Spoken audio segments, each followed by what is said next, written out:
ஏமனில் முன்னாள் அதிபர் அல் அப்துல்லா சலேவின் மாளிகையை சவுதி அரேபியா கூட்டுப்படையினர் குண்டுகளை வீசி தகர்த்துள்ளனர்.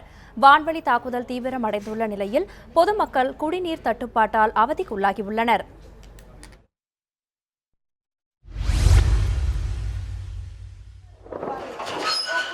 ஏமன் நாட்டில் ஹவுதி கிளர்ச்சியாளர்கள் அரசு படைக்கு எதிராக போரிட்டு வருகின்றனர். அவர்களுக்கு ஆதரவாக அல் கொய்தா தீவிரவாதிகளும் இணைந்துள்ளதால் அரசு படைகளுக்கு ஆதரவாக சவுதி அரேபியா, அமெரிக்கா உள்ளிட்ட நாடுகளின் போர் விமானங்கள் குண்டுகளை வீசி தாக்குதல் நடத்தி வருகின்றன. இந்த நிலையில் ஞாயிற்றுக்கிழமையன்று தலைநகர் சனாவில் உள்ள முன்னாள் அதிபர் அலி அப்துல்லா சலேயின் மாளிகை மீது சவுதி கூட்டுப்படை விமானங்கள் குண்டுகள் வீசின.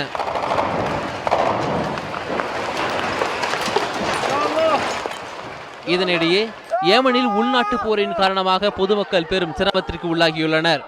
அவர்களுக்கு தங்கும் இடம், உணவு, குடிநீர் உள்ளிட்ட அத்தியாவசிய பொருட்களும் கிடைப்பது அரிதாக உள்ளது. ஏமனில் குடிநீர் கிடைக்காமல் குழந்தைகளும் பெரியவர்களும் தவிக்கும் நிலை ஏற்பட்டுள்ளது.